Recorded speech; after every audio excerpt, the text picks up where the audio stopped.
Bonjour à tous, bienvenue sur cette séquence vidéo où je vais vous faire une petite démonstration d'un analyseur de spectre du commerce. Donc tout d'abord le sommaire de cette séquence vidéo. Bon, je vais vous rappeler très rapidement la notion d'analyseur de spectre à balayage et puis nous passerons à une petite démonstration vidéo. Alors, que l'analyseur de spectre à balayage, nous avons vu la notion d'hétérodynage. Donc, vous avez un signal dont j'ai dessiné le spectre en bleu et l'objectif, c'est d'analyser, de filtrer autour d'un filtre bande étroite ce signal-là. Alors, au lieu de déplacer le filtre, c'est en fait le signal que nous allons déplacer. Nous allons le déplacer à l'aide d'un cosinus avec une fréquence FOL pour fréquence de l'oscillateur local. Alors les réglages que l'on va pouvoir avoir au niveau d'un analyseur de spectre à balayage, c'est la largeur de bande du filtre d'analyse, donc c'est la largeur de bande du filtre qui est en rouge, donc ça c'est un paramètre important. Le deuxième élément, c'est la vitesse de balayage, c'est-à-dire que nous allons balayer le spectre, c'est-à-dire en modifiant la fréquence de l'oscillateur local, nous allons balayer, faire passer le spectre devant le filtre d'analyse, et donc ça va être un deuxième élément de réglage. Alors l'analyseur de spectre à balayage, la bande passante du filtre d'analyse, ça peut aller de quelques hertz à quelques kilohertz. Bon, si vous voulez faire des analyses très très fines, vous pouvez descendre jusqu'à quelques hertz avec un analyseur de spectre. Le deuxième élément, c'est la fréquence maximale d'analyse. Bon, les analyseurs de spectre, typiquement, vont de plusieurs centaines de mégahertz à plusieurs dizaines de gigahertz, sachant que, bien sûr, le prix de l'appareil de mesure va être beaucoup fonction de la fréquence maximale que peut atteindre l'appareil de mesure et aussi de la largeur minimale de votre filtre d'analyse. Alors, la petite séquence vidéo que je vais vous présenter va être basé sur un analyseur de spectre, donc, qui est un analyseur de spectre Rode et Schwartz. Et donc je vous invite à regarder un petit peu quelques éléments vidéo sur le maniement de cet analyseur de spectre et essentiellement revoir, mais sur des vrais signaux, tous les éléments que nous avons vus dans les séquences vidéo précédentes. Bonjour, nous voici devant le dispositif de mesure. Tout d'abord, nous utiliserons un générateur de fonctions qui va nous permettre de générer les différents signaux que nous allons visualiser. En deuxième lieu, nous avons un oscilloscope qui permet de visualiser les allures temporelles des différents signaux. Et enfin, l'analyseur de spectre qui va nous permettre de visualiser les densités spectrales de puissance de ces signaux. Donc cet analyseur de spectre Agilent a une bande passante entre 9 kHz et 3 GHz. Tout d'abord, nous allons commencer par un signal sinusoïdal. Donc ici, j'ai programmé sur le générateur un signal sinusoïdal de fréquence 100 kHz. Donc nous pouvons voir sur l'oscilloscope le signal sinusoïdal donc de fréquence 100 kHz. Et au niveau de l'analyseur de spectre, donc nous pouvons régler la fréquence centrale. Donc je vais régler la fréquence centrale à 100 kHz. Je vais régler la largeur d'analyse à 50 kHz et je vais régler la bande d'analyse, la bande passante du filtre d'analyse à 3 kHz. Donc ici on voit au milieu l'arrêt du sinus et bien sûr en affinant la bande d'analyse du filtre. Donc ici, je prends un filtre d'analyse avec une bande de 300 Hz. Donc on voit nettement la fréquence du sinus. Alors on peut regarder au niveau des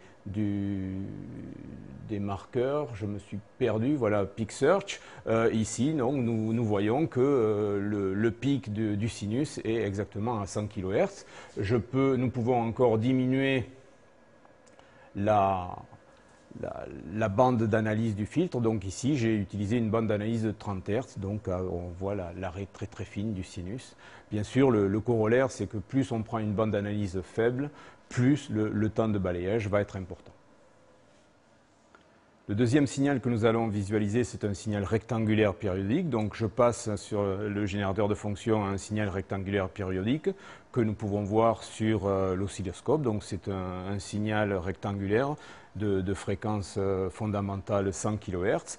Et voici ce que nous obtenons sur l'analyseur de spectre. Donc ici, au niveau des réglages, j'ai choisi une fréquence de démarrage de l'analyse de 0 kHz. J'ai choisi une fréquence d'arrêt de l'analyse de 1 MHz. Et voici les raies que nous observons. Alors, la première raie que nous pouvons observer, c'est le fondamental à 100 kHz. Et lorsque on regarde l'autre pic, la deuxième raie, c'est une raie à 300 kHz, 500 kHz et 700 kHz, puisque dans un signal rectangulaire, nous n'avons que des raies d'harmonique impaire. Alors je peux aussi choisir d'avoir une fréquence d'arrêt beaucoup plus importante, donc nous allons choisir 5 MHz et nous voyons un petit peu l'allure de la décroissance des raies d'un signal rectangulaire périodique, donc une décroissance en 1 sur f relativement lente.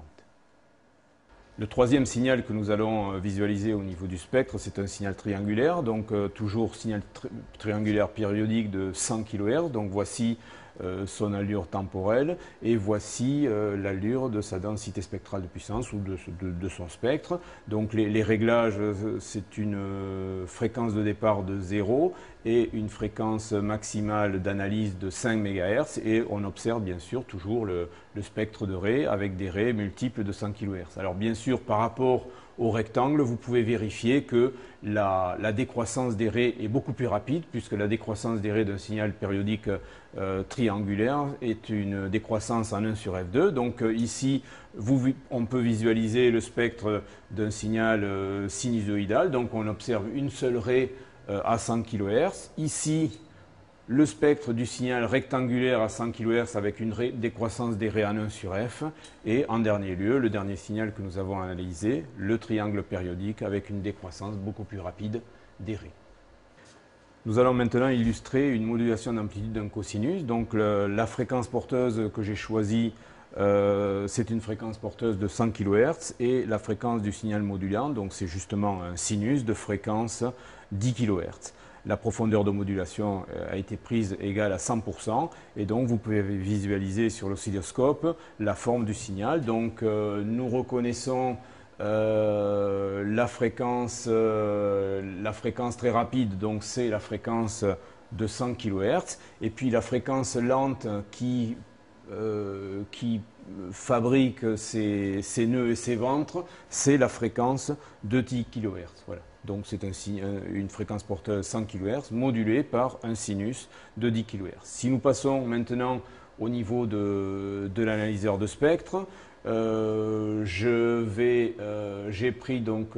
vais prendre un span de 100 kHz et donc nous observons une raie centrale qui est la raie correspondant à la fréquence porteuse, qui est une raie à 100 kHz. Et puis, de part et d'autre de cette raie à 100 kHz, j'ai des raies à 90 et 110 kHz, qui sont donc l'image du signal modulé de 10 kHz par cette fréquence porteuse à 100 kHz. On peut bien sûr affiner en modifiant la largeur du filtre d'analyse et donc là on voit clairement les trois fréquences, donc la fréquence centrale à 100 kHz et les deux fréquences liées aux 10 kHz de part et d'autre.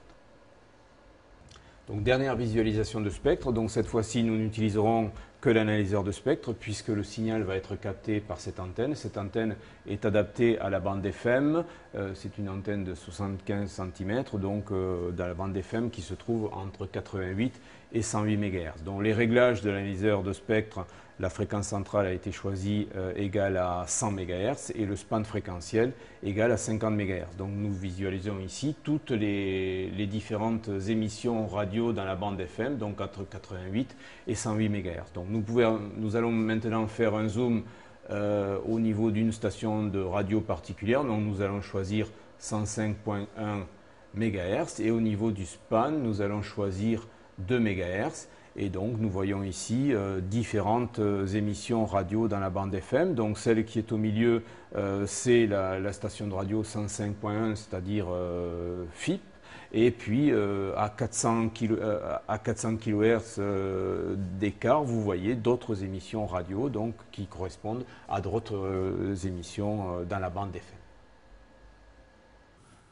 En conclusion, nous avons revu très rapidement le principe de l'analyseur de spectre à balayage qui consiste à déplacer le spectre du signal que vous voulez analyser devant un filtre d'analyse. Nous avons vu quelques éléments sur le spectre de signaux périodiques ainsi que le spectre de signaux de radiodiffusion sur la petite séquence vidéo utilisant l'analyseur de spectre.